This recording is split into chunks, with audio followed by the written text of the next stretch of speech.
Vote গ্রহণের নির্ধারিত সময় শেষ হলেও ভোটারদের এই দীর্ঘ লাইন দেখে তা বোঝার উপায় নেই।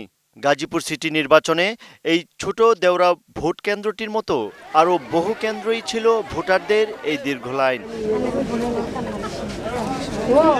ভোটারদের অভিযোগ, ভোট কেন্দ্রে এসেছেন কয়েক দফা, কিন্তু ধীর গতির কারণে দিতে পারেননি ভোট।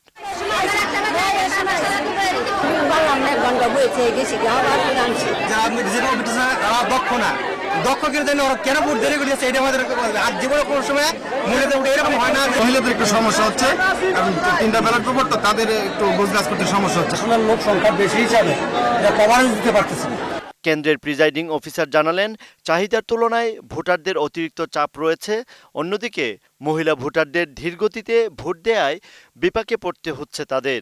স্লোর বিষয়টা দেখতেছি যে মেয়েরা তো অনেক স্লো, কাপাকাপি করতেছে, তাদেরকে অনেক কিছু বলে দিতে হচ্ছে, ভাঁজ করে দিতে হচ্ছে, আবার ওই রকমই নিয়ে আসতেছে, আবার ঘুরে দিতে হচ্ছে কয়েকবার করে। এখানে মনে হচ্ছে নতুন, সবাই নতুন এরকম মনে হচ্ছে ভোটাররা। নবগঠিত এই সিটি কর্পোরেশনের প্রথম ভোটে ভোটাররা চাইছেন নিজের ভোটটি সুষ্ঠুভাবে দিতে, কিন্তু এই ধীরগতি আর দীর্ঘ লাইনে ভোটাররা বিরক্ত যেমন হয়েছেন, তেমনি শঙ্কিত আদৌ ভোট দিতে পারবেন কিনা তা নিয়ে।